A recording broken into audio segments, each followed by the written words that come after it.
홀리 파이브! 날마다 말씀 안에서 거룩함으로 승리하시길 바라며 은혜와 소망의 말씀을 함께 나눕니다. 일일 일독을 기준으로 하루 서너 장의 말씀에 대해 간략히 소개하고 함께 나누고 싶은 말씀을 전합니다. 하나님의 은혜 안에서 날마다 거룩한 파이팅을 외치며 승리하시길 바랍니다. 오늘 하루 우리가 함께 읽을 말씀은 역대상 23장에서 25장까지의 말씀입니다. 역대상 23장에서는 성전 건축 준비 이후에 성전에서 봉사할 레위인들의 업무를 구체적으로 분담합니다. 먼저는 이스라엘 전역에 확산되어 있는 방백과 제사장과 레위인들을 다윗이 소집합니다. 이어 레위의 아들들인 게르손, 그한, 무라리에 따라 각각의 반차를 나열합니다. 마지막으로 다윗의 선포와 함께 유언 가운데 레위 자손 중 20세 이상의 사람들이 감당할 직분을 설명합니다. 24장에서는 아론의 아들들을 통해 세워진 24반차를 쫓아 세운 제사장에 관해 소개합니다. 아론의 아들들 중 나답과 아비후는 아버지보다 먼저 죽었고 엘레아살과 이다말의 자손 중에서 제비를 뽑아 세우게 됩니다. 이어서 레위 자손 중에서 남은 자들을 설명하며 이들도 동일하게 제비 뽑기를 통해 공평하게 뽑습니다. 독특한 점 중에서 24그룹으로 나눈 것은 고대 이스라엘의 1년이 48주간이었기 때문이었고, 제비를 뽑아서 선택한 것은 숫자가 적은 이다말의 자손이 차별받지 않도록 하기 위한 공평성이었습니다. 25장에서는 찬송을 맡은 자들과 역할에 대해 소개하고 제비를 뽑아 구성한 것을 자세히 나열합니다. 다윗은 아삽과 헤만과 여두둔의 자손 중에서 구별하여 수금과 비파와 재금을 잡아 찬양하도록 직무를 주었습니다. 이들을 큰 자나 작은 자나 스승이나 제자를 막론하고 제비를 뽑아 24그룹과 각각 12명으로 구성합니다.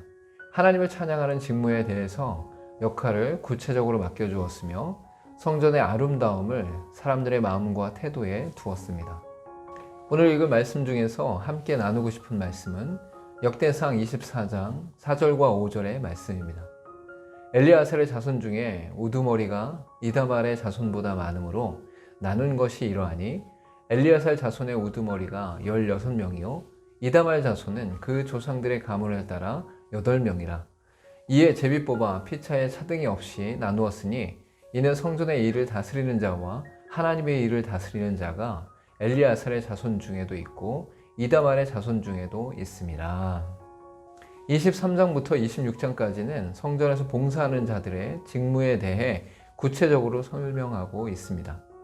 먼저는 성전에서 봉사할 레위인들과 아론의 아들들을 통해 세워진 제사장들입니다. 또한 찬송을 맡은 자들과 성전 문지기와 성전 곡간을 맡은 사람들을 소개합니다. 이를 통해 성전 건축의 중요함이 성전 안에서 직무를 맡아 섬기게 되는 이들을 통해 더욱더 빛나게 됩니다. 단순히 건물을 짓는 것이 아니라 하나님의 임재 안에서 기쁨으로 섬기며 찬양하며 지키는 마음이 더 중요합니다.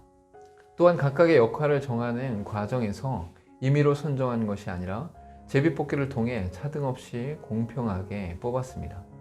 제비뽑기는 어떤 역할과 직무에 대해 하나님의 주권과 선택이 있음을 고백하며 뽑는 영광스러운 방식이었습니다.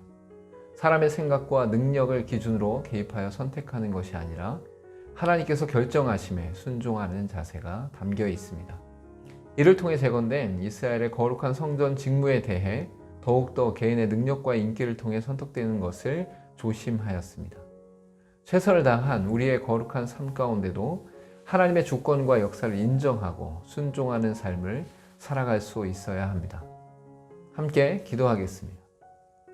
하나님의 백성으로 살아가는 우리들의 삶 가운데도 날마다 주님을 찬양하며 기뻐하게 하시고 살아가는 순간순간마다 하나님 앞에서 공평과 정의를 이루며 살아가게 하옵소서. 예수님의 이름으로 기도하옵나이다. 아멘. 세상의 방식은 각자의 유익과 욕심에 따라 행동되어지고 그로 말미암아 연결된 사람들을 세우게 되는 것을 볼 수 있습니다. 그러나 하나님의 방식은 하나님의 개입과 하나님의 주권이 함께하는 방식으로 인간의 생각을 뛰어넘는 선택이 이루어집니다. 하나님의 공평과 정의가 우리의 삶 가운데 놀랍게 일어나길 소망합니다. 오늘도 홀리 파이브